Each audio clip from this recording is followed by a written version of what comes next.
Quinn Arakawa swung precariously from the edge of the skyscraper, clutching onto a single, glimmering thread of spider silk. Below him, the city sprawled in a chaotic mosaic of crumbling buildings and flickering neon signs, a testament to years of neglect and bureaucratic bungling. His outfit was a mismatched ensemble of salvaged gear, a welding helmet perched atop a battered baseball cap, a patchwork jacket adorned with pockets holding everything from screwdrivers to stale granola bars, and cargo pants that had seen better days. Okay, Quinn, deep breaths, he muttered to himself, trying to steady his racing heart. The silk thread beneath him sparkled in the twilight, reflecting the last rays of the setting sun. It was beautiful, in a twisted sort of way, like a spider's web kissed by morning dew, but stretched across the vast expanse of the urban jungle. As he swung forward, his foot caught on a loose strand, sending him spinning into an awkward somersault. He landed with a thud on a nearby ledge, momentarily dazed but mostly unhurt. Shaking his head, he glanced around to ensure he wasn't being watched. Spoiler alert, in Quinn's world, surveillance was as omnipresent as pigeons in a park. Nice of the government to send the cavalry again, he sighed, noticing the faint hum of military drones buzzing overhead. He had hoped to stay under their radar, but the Spider Kingdom was growing too big, too noticeable. What started as a sanctuary for the lost and the damned had become a beacon that the authorities couldn't ignore. Quinn looked up at his creation, a sprawling fortress woven entirely from synthetic spider silk. Suspended high above the city, it shimmered against the darkening sky, a testament to his ingenuity and, perhaps, a touch of madness. The Spider Kingdom wasn't just a refuge, it was a symbol of resistance, a place where those cast aside by society could find a semblance of hope. He took a deep breath and swung back into motion, his body moving with a mix of desperation and determination. The silk threads beneath him were more than just construction materials, they were lifelines, connecting platforms and domes in an intricate dance of engineering brilliance. Each strand was meticulously placed, creating pathways that allowed inhabitants to move freely between sections of the kingdom. Quinn had always been a dreamer. As a child, he had built elaborate models of cities, imagining utopias where nature and technology coexisted in harmony. But dreams don't pay the bills, and dreams certainly don't keep the government from bulldozing your apartment to make way for yet another overpriced mall. Frustrated by years of bureaucratic red tape and corporate greed stifling his architectural ambitions, Quinn turned to something unconventional, spider silk. After a decade of relentless experimentation, he perfected a method to synthesize spider silk that was stronger and lighter than steel. It was a game changer, allowing him to construct structures that defied gravity and logic. What began as a modest project to create shelters for himself and a few close friends had ballooned into something much grander, a floating city, a kingdom in the sky for all who needed refuge. Almost there, he whispered, navigating through the maze of silk pathways. Below him, the inhabitants of the Spider Kingdom went about their lives. There was Marla, the former tech guru who now ran the kingdom's communication hub, and Javier, a former street artist whose murals brought color to the otherwise silvery expanse. Each person had a story, a reason for fleeing the oppressive grip of the government, but today, Quinn felt a nagging unease. The government's interest in the Spider Kingdom had been growing, and not in a good way. They saw it as a threat, an uncontrolled space where dissent could ferment. Quinn had hoped that by providing a safe haven, he could avoid direct confrontation. However, the more the kingdom grew, the harder it became to stay hidden. A loud clang echoed through the webbed corridors, followed by the unmistakable sound of heavy boots marching in rhythm. Quinn's heart pounded. The government troops had found them. He darted down a side strand, weaving through the silk with practiced ease, trying to stay one step ahead of the incoming force. Quinn. This way. Marla's voice crackled over the comms, filled with urgency. Quinn didn't need to be told twice. He navigated through the complex network of platforms, the silk beneath him stretching and contracting with his movements. Every inch of the Spider Kingdom was a testament to his brilliance, but now it was the stage for a confrontation he had desperately tried to avoid. As he approached the central hub, the heart of the kingdom, he could see the soldiers breaking through a section of the silk barrier. They were equipped with high-tech gear, bright armor that contrasted sharply with the silvery threads surrounding them. Captain Rhea Sinclair led the charge, her reputation preceding her as a no-nonsense officer with a knack for dismantling rebellions. "Hold the line," she commanded, her voice cutting through the chaos. The soldiers fanned out, attempting to breach the kingdom's defenses. Quinn watched from a vantage point, calculating his next move. He had always believed in the power of community and ingenuity over brute force, but today, those beliefs were being put to the test. Marla met him at the central hub, her face pale but determined. "We need to reinforce the North Quadrant," she said, pointing to a section under heavy assault. "They're trying to cut off our main supply lines." Quinn nodded, moving swiftly to deploy additional silk strands. The synthetic threads responded to his touch, weaving themselves into intricate patterns that bolstered the kingdom's defenses. It was a delicate dance, balancing the need for protection with the necessity of maintaining the kingdom's structure. "Quinn, we can't keep patching this up forever," Javier interjected, stepping beside them. His usually vibrant demeanor was replaced with a grim seriousness. "They're more organized than we thought." Quinn glanced over at Javier, then back to the conflict unfolding outside. "We need to outthink them," he replied. "Their strength is their numbers and technology. Our advantage is flexibility and creativity. Let's use that." With renewed determination, the inhabitants of the Spider Kingdom sprang into action. Some worked on reinforcing structures, while others created diversions to mislead the soldiers. The air buzzed with activity, a flurry of synchronized efforts aimed at preserving their sanctuary. Quinn found himself coordinating efforts, directing resources where they were needed most. He wasn't a natural leader, but the situation demanded it. As he moved through the webbed corridors, he couldn't help but marvel at how far they had come.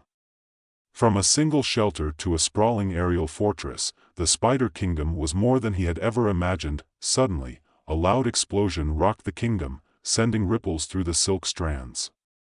Alarms blared, and chaos erupted as soldiers breached the central dome. Quinn's mind raced, searching for a way to counter the assault. It was then that he noticed something. Captain Sinclair was directing her troops with a precision that bordered on uncanny. "She's not just any officer," Quinn realized. "There's something different about her strategy." As the battle intensified, Quinn decided to take a risk. He darted towards the central control point, where Marla was trying to coordinate the kingdom's defenses.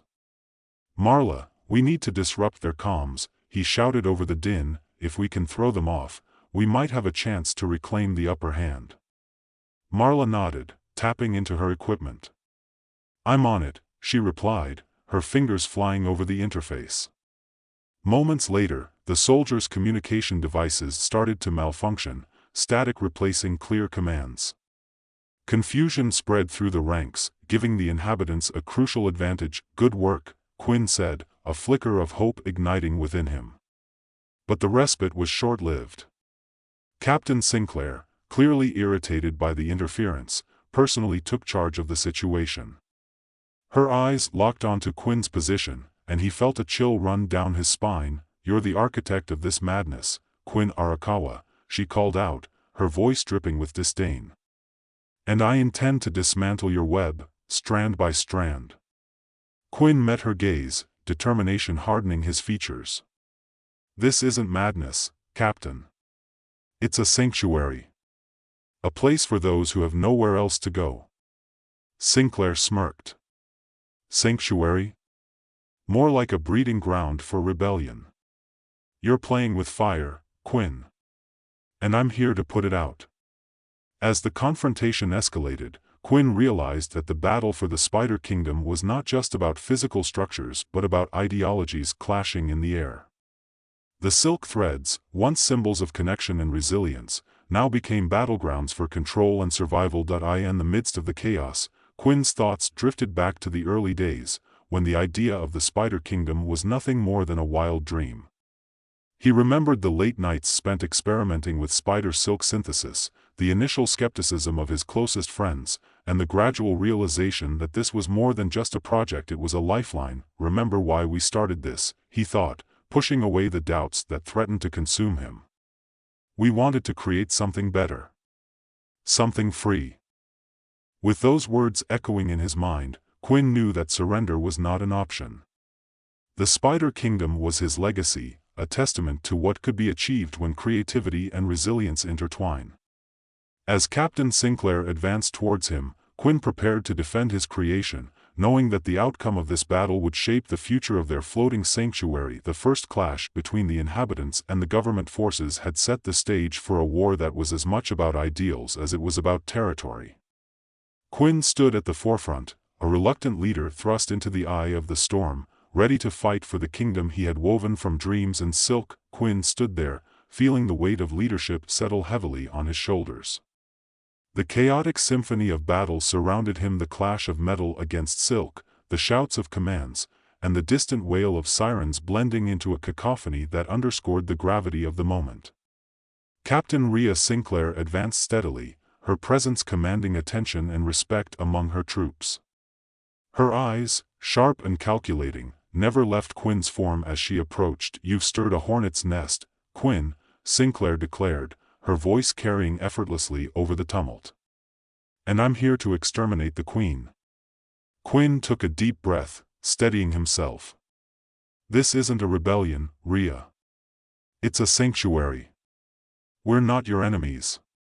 Sinclair paused, her gaze unwavering. "Sanctuary or not, you've created a freehold outside our control. That's a direct challenge to the authority we uphold." Before Quinn could respond, a series of rapid movements caught his attention. From the periphery of the central hub, a group of inhabitants began deploying intricate mechanisms made from spider silk and salvaged technology.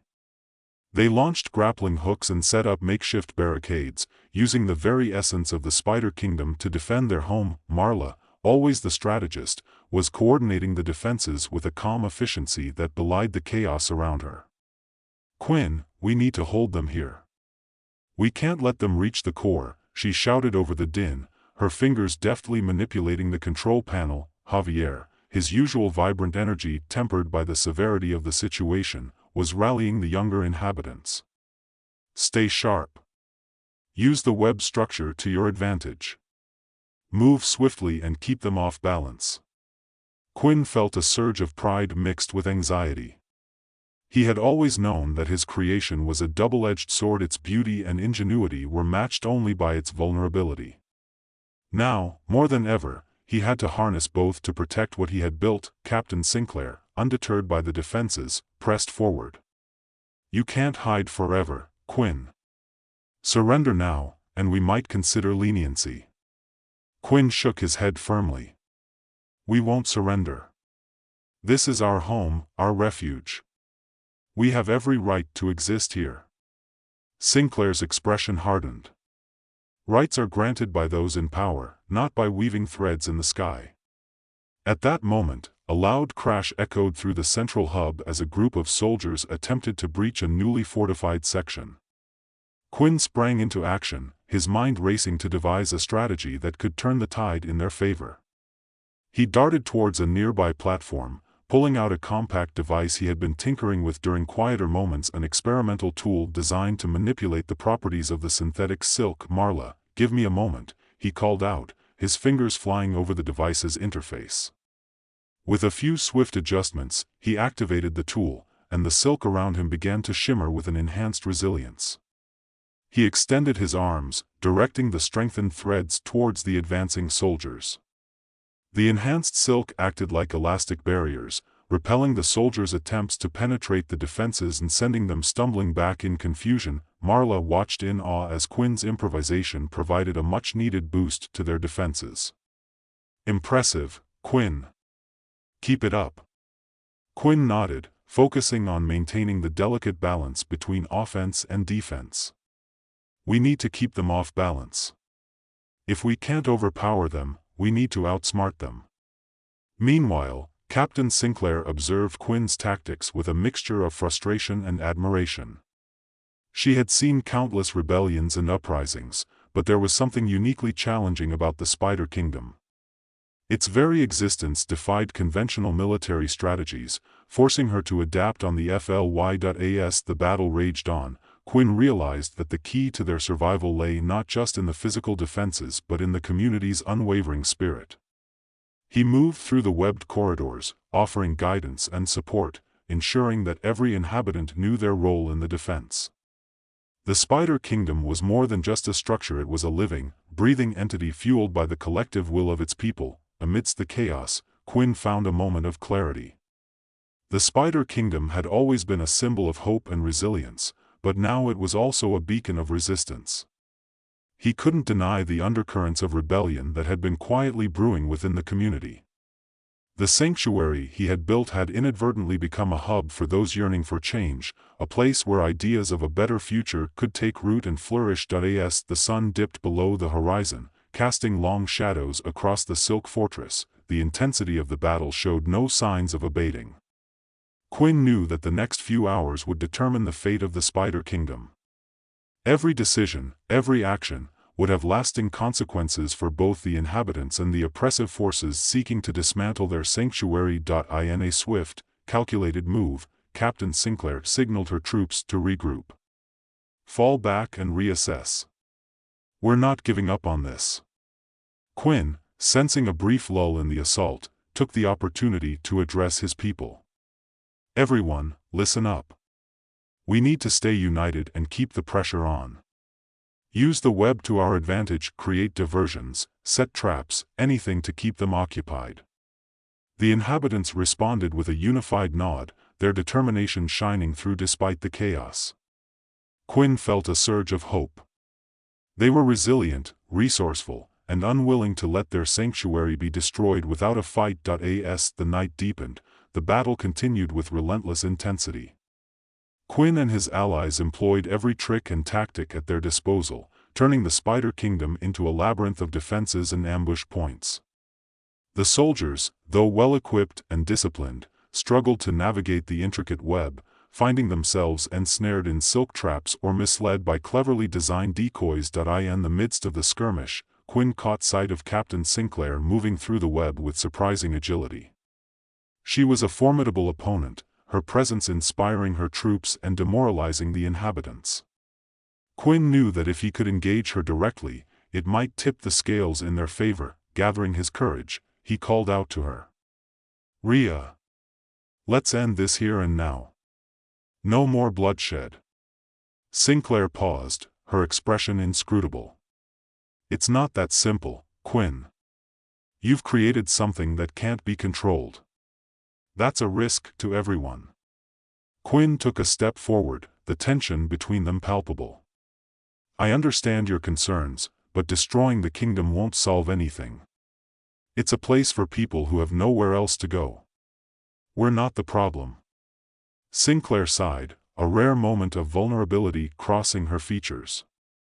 "I didn't want it to come to this. But orders are orders." Before Quinn could respond, a sudden explosion rocked the central hub, sending ripples through the silk strands. Alarms blared, and chaos erupted once more as both sides grappled with the unexpected turn of events. From the shadows, a new threat emerged, an external faction that saw the Spider Kingdom as a prize to be claimed. Indifferent to the ongoing conflict between the inhabitants and the government forces, the situation had become even more dire. Quinn realized that they were now facing not just an internal threat from the government but also an opportunistic external force seeking to exploit the kingdom's resources. The delicate balance they had maintained was teetering on the brink of collapse. In the midst of the turmoil, Marla approached Quinn with urgent news. "Quinn, we've got reinforcements coming from outside. They're not government troops. They're mercenaries looking to seize control." Quinn's mind raced. The Spider Kingdom was already stretched thin, and now they had to contend with another adversary. "We need to fortify our defenses and find a way to neutralize both threats. Marla, coordinate with Javier and the tech team. We can't let them take over." As the inhabitants scrambled to address the new threat, Quinn found himself torn between negotiating with Sinclair and strategizing against the mercenaries. The situation required a multifaceted approach, blending diplomacy with tactical ingenuity. In a desperate bid to buy time, Quinn made his way to a vantage point overlooking the central hub. He activated another of his experimental devices, a transmitter designed to disrupt electronic signals within a certain radius. The goal was to create a temporary blackout, rendering both the government troops and the mercenaries disoriented. Deploying blackout signal, he announced over the comms. This should give us a window to regroup and strategize. The device hummed to life, and within moments, the entire spider kingdom was plunged into darkness. The inhabitants relied on the silk thread's inherent luminescence to navigate, but Quinn had anticipated this and equipped key areas with manual lighting systems. As the blackness enveloped the fortress, the temporary chaos gave them the chance to implement their countermeasures. Captain Sinclair, undeterred by the blackout, rallied her troops with renewed determination. "Stay focused. We adapt and overcome, just like always." Quinn, seizing the opportunity, initiated his plan. He accessed the kingdom's central control system, directing the inhabitants to implement a series of pre-programmed defensive maneuvers. The silk threads began to shift and move autonomously, creating dynamic barriers and shifting pathways that confused and disoriented the invading forces. The mercenaries, unfamiliar with the unique architecture of the Spider Kingdom, struggled to navigate the constantly changing landscape. Quinn watched as their organized formations were disrupted by the ever-evolving defenses, causing them to lose their cohesion and fall into disarray. Meanwhile, Sinclair found herself facing an unexpected challenge. As she moved through the web, she encountered areas where the silk had been manipulated to act as both barriers and traps. Soldiers fell into pits of sticky silk or found themselves ensnared by rapidly moving strands, impeding their progress and lowering their morale. Realizing that brute force wouldn't work against the dynamic defenses, Sinclair called a tactical regroup. "We need to rethink our approach. Direct confrontation isn't going to win this." Quinn, monitoring the situation from the control hub, saw an opening. He initiated a communication link, hoping to reach out to Sinclair directly. "Rhea, listen to me. This isn't about control or power. It's about giving people a place to live without fear. Let's find a way to coexist." Sinclair hesitated, the chaos around her momentarily fading as she considered Quinn's words. Coexistence would require trust, something that's been eroded by years of conflict and suspicion. Quinn nodded, understanding the depth of her skepticism. "I'm willing to work towards that. Let's start by calling a temporary truce. We can negotiate terms that ensure the safety and autonomy of the Spider Kingdom while addressing your concerns." Silence hung between them for what felt like an eternity before Sinclair finally responded. "I'll consider it, Quinn. But know this: any sign of further defiance, and this sanctuary will be dismantled." With a tentative agreement in place, Quinn coordinated the inhabitants to ease the dynamic defenses, signaling a temporary cessation of hostilities. The mercenaries, sensing the shift in momentum, began to retreat, their morale shattered by the relentless and unpredictable defenses of the Spider Kingdom. As the immediate threat subsided, Quinn took a moment to catch his breath. The battle had taken its toll, but they had managed to hold their ground. Marla approached, her face reflecting both relief and exhaustion. "We did it, Quinn." "For now." Quinn offered a weary smile. "This is just the beginning, though. We need to establish a framework for coexistence and ensure that the Spider Kingdom remains a place of refuge, not a battleground." Sinclair, still wary but open to dialogue, agreed to a temporary truce. "We'll keep our end of the bargain, Quinn. But remember, the government is watching. One wrong move, and everything we've built here will be for nothing." With the immediate crisis averted, Quinn turned his attention to rebuilding and strengthening the community. The battle had exposed vulnerabilities, but it had also showcased the resilience and ingenuity of the inhabitants. They had faced overwhelming odds and emerged victorious, but the underlying tensions and differing agendas hinted at challenges yet to come. As days turned into weeks, the Spider Kingdom began to stabilize. Quinn worked closely with Marla and Javier to implement more robust defensive systems, ensuring that they were prepared for any future threats. The inhabitants, inspired by their recent triumph, became more proactive in shaping the kingdom's future, contributing their unique skills and perspectives to the collective effort. Quinn also sought to bridge the gap with Captain Sinclair, understanding that trust and communication were essential for lasting peace. They held several meetings, facilitated by neutral parties within the community, to discuss terms of coexistence and mutual respect. Slowly, a fragile alliance began to form, built on the recognition that both sides had legitimate concerns and aspirations. However, not everyone in the Spider Kingdom was content with the temporary peace. A faction within the community, led by a charismatic and radical figure named Elias, believed that the kingdom should take a more active role in challenging the government's authority. They viewed the temporary truce as a sign of weakness and sought to rally others to their cause. Elias was a former activist with a fiery passion for change. His speeches ignited the flames of rebellion, encouraging the inhabitants to embrace their role as catalysts for societal transformation. While many admired his vision, others feared that his methods could lead to another confrontation, jeopardizing the fragile peace they had worked so hard to achieve. Quinn found himself at a crossroads, torn between his desire for peace and the realization that the Spider Kingdom had become a symbol of resistance. He recognized the importance of channeling Elias's passion into constructive avenues, rather than allowing it to spiral into chaos. It was a delicate balance, one that required diplomacy, empathy, and unwavering commitment to their shared vision. As the community grappled with these internal dynamics, an unexpected development occurred. A group of former government scientists, disgruntled by the corruption and inefficiency within the system, approached Quinn with an offer. They had been part of the team that initially tried to control the Spider Kingdom, but had become disillusioned with the government's oppressive tactics. They possessed advanced knowledge of the silk synthesis process and proposed a collaboration to enhance the kingdom's defenses and sustainability. Quinn, recognizing the potential benefits, agreed to work with them, fostering an environment of collaboration and mutual respect.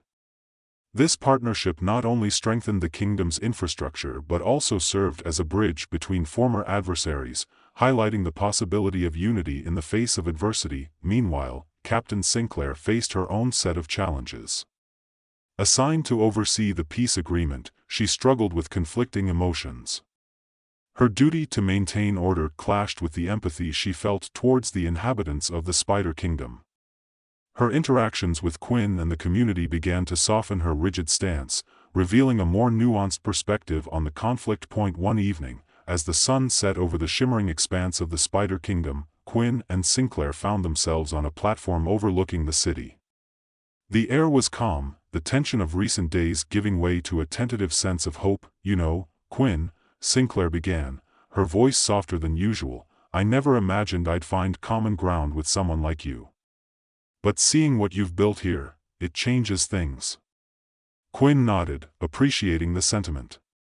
"It's not just about the structure. It's about the people and what we can achieve together. We're stronger when we work towards a common goal." Sinclair glanced at him, a hint of a smile playing on her lips. "Maybe there's a future where we can coexist without conflict. But it'll take time and effort from both sides."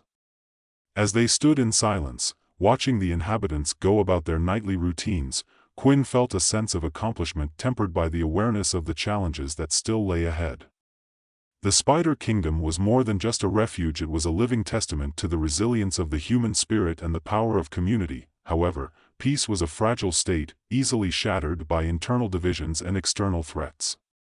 The presence of Elias and his faction remained a lingering concern, a reminder that not everyone shared the same vision for the kingdom's future. Quinn knew that addressing these internal conflicts was as crucial as defending against external adversaries. In an effort to unify the community, Quinn organized a series of town hall meetings, providing a platform for open dialogue and collaboration. These gatherings became a cornerstone of the kingdom's governance, allowing diverse voices to be heard and fostering a sense of collective ownership over their shared destiny. Elias, initially resistant to the idea, eventually saw the value in these discussions. While he continued to advocate for a more proactive stance against the government, he began to appreciate the importance of building consensus and finding common ground. His fiery passion was now channeled into constructive efforts, contributing to the kingdom's growth and resilience. As the months passed, the Spider Kingdom flourished. New platforms and domes were constructed, incorporating innovative designs that enhanced both functionality and aesthetics. The synthetic silk, now refined and improved through collaboration with the former government scientists, provided even greater stability and flexibility, allowing the kingdom to expand further into the sky. The inhabitants, once disparate and fractured, had evolved into a cohesive community, united by their shared experiences and aspirations. They worked together to create sustainable systems for energy, water, and food, ensuring that the kingdom was not only a sanctuary but also a model of self-sufficiency and resilience. Quinn, reflecting on the journey they had undertaken, realized that the true strength of the Spider Kingdom lay not in its physical structure but in the unity and determination of its people. They had transformed from survivors to builders, creators of a new world that defied the limitations imposed upon them by a broken system. However, as the kingdom reached new heights, both literally and metaphorically, the external pressures continued to mount. The government, ever wary of any challenges to its authority, ramped up its surveillance and intelligence efforts, determined to reclaim control over the Spider Kingdom. Rumors of increased military presence and strategic operations in the vicinity of the kingdom circulated among the inhabitants, heightening their sense of vigilance. In response, Quinn and his leadership team implemented advanced security measures, blending technological innovations with the organic adaptability of the synthetic silk. They established lookout points and communication networks that allowed for real-time monitoring and rapid response to any threats. The collaboration with the former government scientists proved invaluable, as they introduced cutting-edge defensive technologies that enhanced the kingdom's ability to protect itself without resorting to excessive force. Amidst these preparations, a significant breakthrough occurred. Marla and the tech team successfully developed a communication relay system that allowed the Spider Kingdom to maintain contact with sympathetic elements within the government. This new channel opened the door for diplomatic negotiations, providing a means to advocate for the kingdom's legitimacy and the rights of its inhabitants. Quinn saw this as an opportunity to bridge the divide between the kingdom and the government, aiming to establish a dialogue that could lead to mutual understanding and cooperation. He reached out to Captain Sinclair, proposing a formal meeting to discuss terms of coexistence and explore potential collaborations that could benefit both parties. Sinclair, recognizing the strategic advantage of fostering a peaceful relationship, agreed to the meeting. She brought with her a delegation of trusted officers and advisors, each with their own perspectives and agendas. The negotiations were tense, marked by moments of mistrust and skepticism, but also by glimpses of genuine progress. One pivotal moment occurred when Quinn presented a detailed proposal outlining the benefits of the Spider Kingdom's technologies and sustainable practices. He highlighted how their innovations could be integrated into broader societal frameworks, offering solutions to some of the most pressing issues faced by the government, such as urban decay and resource scarcity. Sinclair listened intently, her analytical mind weighing the potential advantages against the inherent risks. After hours of deliberation, she acknowledged the value of Quinn's proposal. "There is merit in what you're offering, Quinn. If we can find a way to collaborate without compromising the kingdom's autonomy, there could be a path forward." The agreement was tentative but promising. The government would recognize the Spider Kingdom as a semi-autonomous entity, granting it certain freedoms while maintaining oversight to ensure compliance with broader societal regulations. In return, the kingdom would share its technological advancements and contribute to national projects aimed at revitalizing neglected urban areas. This compromise marked a significant turning point for the Spider Kingdom. It validated Quinn's vision of a sanctuary that could coexist harmoniously with the existing societal structures, rather than existing solely in opposition.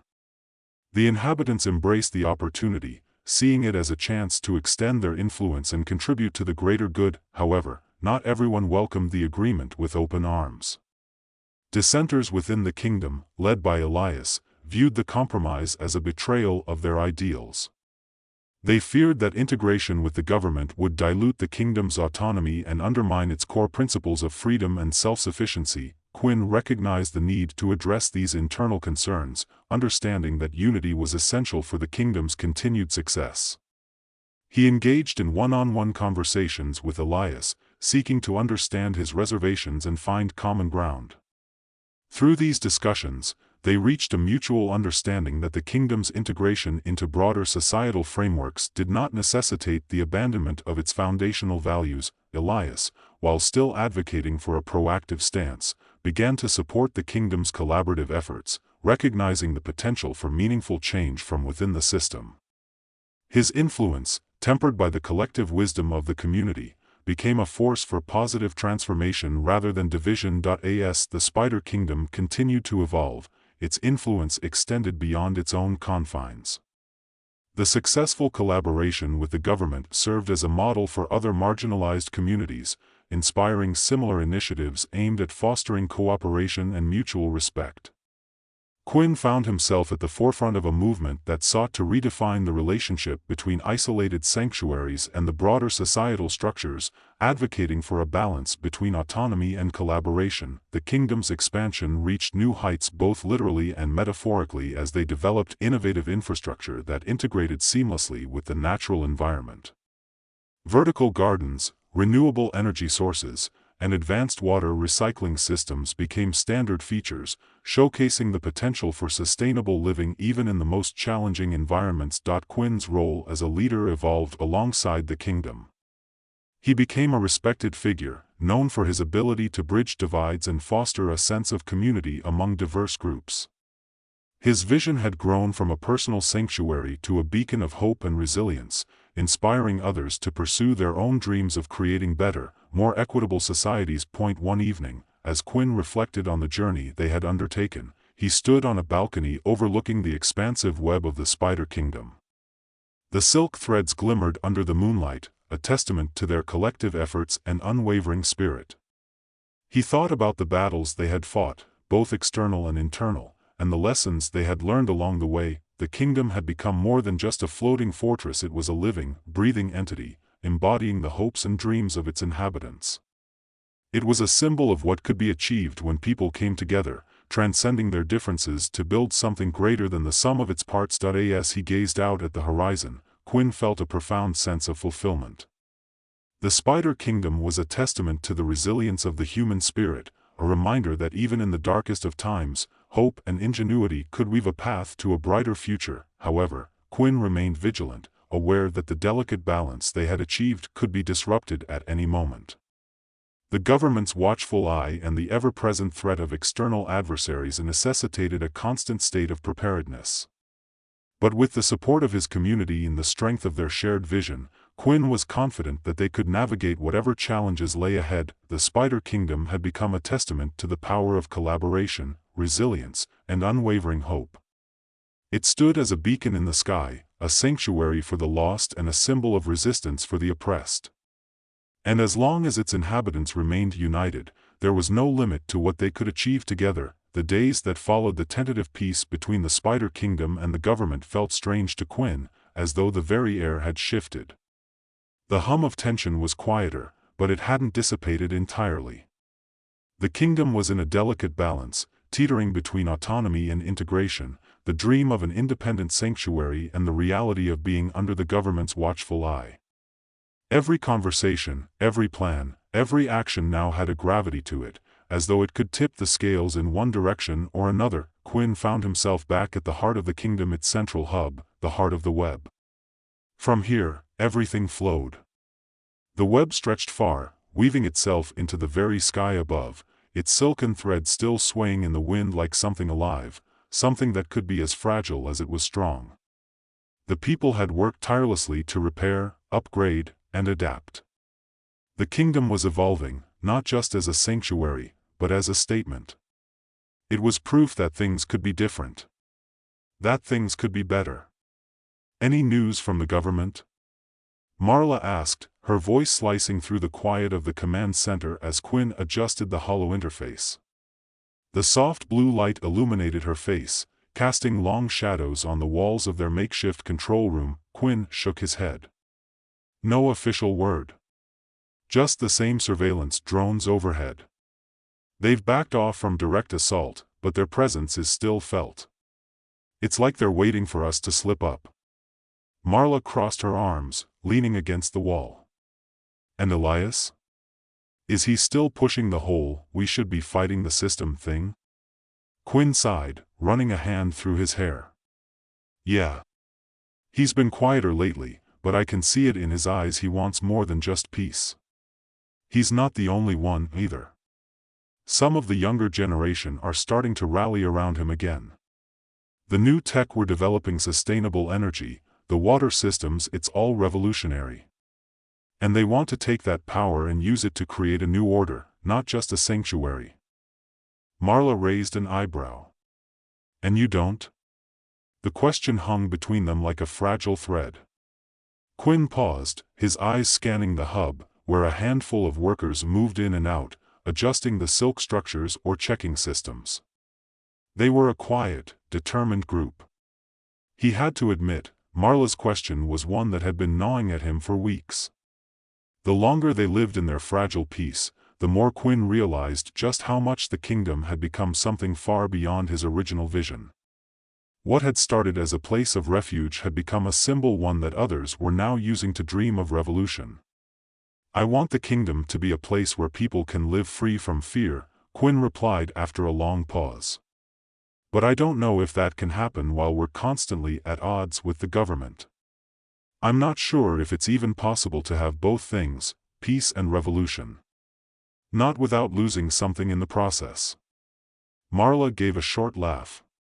You're always such a diplomat, Quinn. He didn't smile. Diplomacy doesn't change the fact that we're vulnerable. And so are they. Neither side wants to be seen as weak. The buzzing of his comlink interrupted them. It was Javier, his face flickering into view. Quinn, Javier said, his voice tense. You need to see this. The southern edge of the kingdom, there's something happening. Something like what? Quinn asked. It's hard to explain. You should just come. Quinn didn't hesitate. Within minutes, he was standing on a suspended platform with Marla beside him, looking out over the sprawling cityscape of the kingdom. The glowing threads of silk stretched across the sky like an intricate web connecting all the floating platforms. He could see it now, the disturbance. It was subtle at first, a flicker at the edge of their world, but as he focused, it became clearer. The southern edge of the kingdom was moving, almost imperceptibly, as though it was shifting. The threads were tightening and loosening, changing the configuration of the web itself. Javier appeared beside them, eyes wide. The government's not just observing us. They're sending in agents. I think they're trying to sabotage the kingdom's infrastructure. We're not just under surveillance, we're under attack. Quinn's heart sank. They're trying to destabilize us. Exactly, Javier said. They've sent in saboteurs, cloaked agents, invisible in the web. They're messing with the structural integrity of the silk. If we don't stop them, it could collapse entire sections. A chill ran down Quinn's spine. The southern edge of the kingdom wasn't just a district, it was home to some of the most critical components of their infrastructure. The web, though resilient, was vulnerable to certain kinds of manipulation. If the threads there were compromised, it would send shockwaves through the entire kingdom. A collapse in one area could lead to the failure of other districts. The damage could be catastrophic. We need to get to them before they get to the core, Quinn said, his voice low and urgent. Javier nodded. I've already alerted the others. We can track their movements if we use the silk's resonance frequencies. But we need to move fast.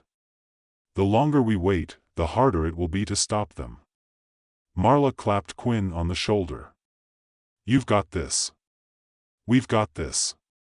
It was a small gesture, but Quinn appreciated it. He took a deep breath, feeling the weight of the moment press down on him. He had spent so much time thinking about peace, about coexistence, that he hadn't fully considered how fragile it all was. How delicate the web truly was, both the one in the sky, and the one that held their society together. With urgency fueling his every step, Quinn followed Javier down a spiral staircase that led into one of the main command hubs, a room lined with holographic screens. Javier tapped rapidly at the controls, pulling up schematics of the southern district, marking off potential targets where the sabotage had already begun. "Got it," Javier said. "They're here." He highlighted several red marks on the map. "Multiple saboteurs. Moving fast. We've got maybe 30 minutes before they breach the core." Quinn exhaled sharply. "Let's move." As they gathered a small team, including several of the most capable engineers and defenders, Quinn felt his pulse quicken. This was no longer just about defending the kingdom, it was about saving it. The government might have underestimated them before, but now they were attacking the very foundation of what Quinn had built. It wasn't just a sanctuary they were trying to destroy. It was an idea. The team deployed quickly, moving through the twisting, shifting structures of the web. Quinn had never fully appreciated just how beautiful the kingdom was until moments like this, when the architecture became both a weapon and a refuge. The shifting platforms and flexible, organic design of the silk web made it incredibly difficult to navigate for anyone who wasn't intimately familiar with it. But for Quinn and his people, it was second nature. "Keep your eyes peeled," Quinn said, leading the group. "These agents are trained to move unseen. They'll be using the same frequencies we rely on to move through the web." He wasn't wrong. As they reached the southern district, they found it, a small team of cloaked figures moving through the silk like shadows. The saboteurs were already beginning their work, prying at the core structure, weakening the threads with specialized tools. It was an eerie sight, as if the kingdom itself were being slowly poisoned. "Take them out quietly," Quinn ordered, his voice low. The team fanned out, moving with the precision that came from years of working together. Javier took the lead, using his knowledge of the silk's resonance to identify the saboteurs' movements and disable their cloaking devices.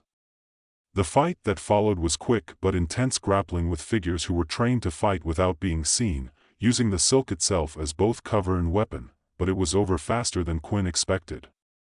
The saboteurs, though skilled, had underestimated the adaptability of the kingdom's defenders. Within moments, they were subdued, their tools confiscated and their plans thwarted. The immediate danger had passed, but Quinn knew they couldn't relax. "Not yet." "Shut down their equipment," Quinn said, looking around at the team. "We can't let them leave with any more intel." Javier immediately got to work, using his own set of tools to dismantle the sabotage devices and disable the resonance amplifiers that had been used to weaken the silk's integrity. As the last piece of equipment was destroyed, the sense of danger began to ebb, replaced by a grim satisfaction. "They won't be coming back," Javier said, wiping his brow. "But we need to move fast. There's still a chance they'll send in reinforcements." Quinn nodded. "Let's get back to the heart of the kingdom. We need to reinforce the southern edge before they try anything else." As they made their way back to the core, Quinn felt the weight of their victory, but also the weight of the larger truth settling in. The Spider Kingdom wasn't just a symbol of hope anymore.